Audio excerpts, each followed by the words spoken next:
राधे कृष्ण ज्योतिष केंद्र में आप सभी का स्वागत है। मैं करुणा शर्मा। आज मैं आपको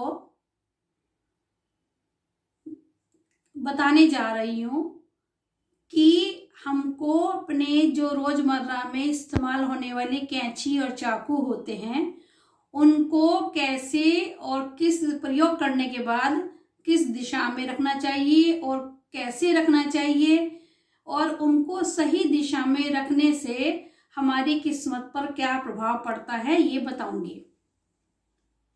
इससे पहले आप सभी से निवेदन है कि अगर किसी ने मेरा YouTube चैनल सब्सक्राइब नहीं किया है तो कृपा करके सब्सक्राइब कीजिए, लाइक कीजिए और बेल आइकन बटन को जरूर दबाइए। अगर हम अपने जीवन में छोटी छोटी बातों का ध्यान रखते हैं तो हम अपनी किस्मत में, अपने भाग्य में किस तरह बदलाव करते हैं ये इन ग्रहों से हमको पता लगता है, ग्रहों की स्थिति से और उसको व्यवस्थित करने से। पूरा ज्योतिष शास्त्र जो है, मैंने कई बार आपको बताया कि लक्षण और व्यवस्था के ऊपर आधारित है।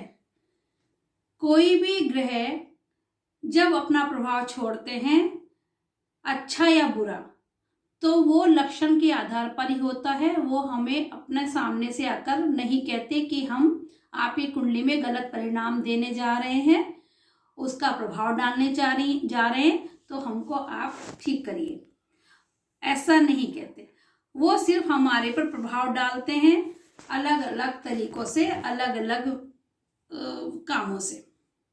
जैसे रोजमर्रा में काम आने वाली कैंची चाकू, हम उसका ध्यान नहीं रखते, कहीं भी छोड़ देते हैं, कहीं भी पड़ी रहती है, तो इसका हमारे जीवन पे, हमारे भाग्य पे बहुत प्रभाव पड़ता है।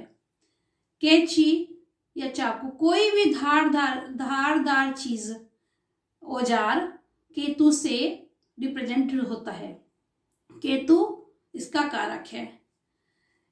जब हम इन सब चीजों को खुले में छोड़ देते हैं, जैसे किचन में काम कर रहे हैं तो स्लैब पर पड़ा है चाकू या कैंची काम किया वहीं छोड़ दे, इसका मतलब कहीं ना कहीं हमारी कुंडली में हमारा केतु हम पर प्रभाव डाल रहा है, जिससे हमारे काम में आने वाली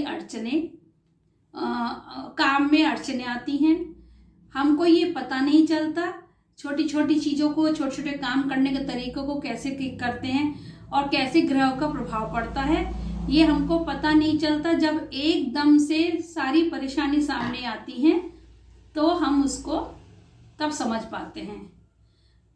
कैंची को कभी भी किसी के हाथ में सीधे नहीं पकड़ाना चाहिए, मतलब उनकी नोक की तरफ से। ये एक अच्छा लक्षण नहीं होता, इससे मित्रता कम होती है। और वो नोकीली चीज हमेशा जब कैंची को पकड़ाते हैं या चाकू भी पकड़ाते हैं तो वो नोकीला हिस्सा नीचे की साइड में या अपनी तरफ होना चाहिए। किसी के हाथ में कैंची कभी डायरेक्ट नहीं देनी चाहिए। कोशिश तो करें कैंची या चाकू देते समय उसको नीचे रख कर दे दे, टेबल पर रख दे, कहीं भी रख दे, सामने वाले को बोल दे कि आप उठा लीजिए।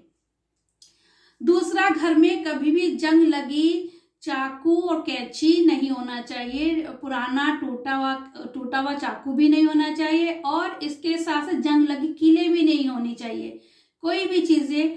और साथ साथ जो है कील ज्यादा बेमतलब बिना वजह के घर में इधर उधर ठोकी भी नहीं होनी चाहिए, उससे भी केतु प्रभावित होता है। और जंग लगी कीलें भी तुरंत फेंक देनी चाहिए बाहर।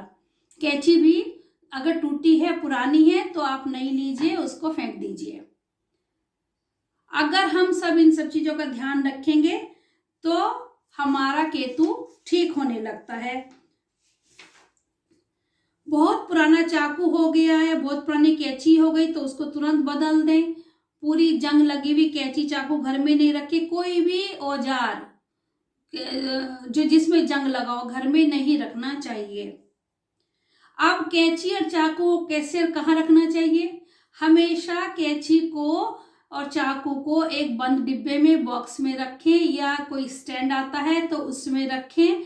और कैंची को ऐसे रखें, उसकी नोक ऊपर की तरफ नहीं होनी चाहिए। काम करने के बाद कैंची को हमेशा उत्तर पश्चिम दिशा में रखना चाहिए, क्योंकि वहां पर केतु का प्रभाव इतना नकारात्मक नहीं होता है। इस तरह से जब हम अपनी दिनचर्या में छोटी छोटी चीजों का ध्यान रखते हैं तो हमारा जो ग्रह का प्रभाव होता है वो नियंत्रण होने लगता है।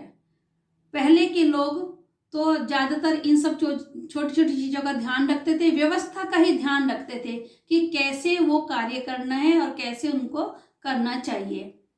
अगर हम भी इन छोटी छोटी चीजों का ध्यान रखेंगे, कौन सी चीज कहाँ रखनी है और कैसे इस्तेमाल करनी है और कैसे किसको प्रयोग में लानी है, देनी है, तो इन सब चीजों का ध्यान रखने के बाद हमारे ग्रह अपने आप नियंत्रण में होने लगते हैं। आशा करती हूँ आप सबको छोटा सा कैंची का प्रयोग पसंद आएगा और अपने केतु के गलत प्रभाव को इस तरह से आप कंट्रोल करेंगे। इसके साथ ही मैं ये एपिसोड यहीं विराम करती हूँ। नमस्कार।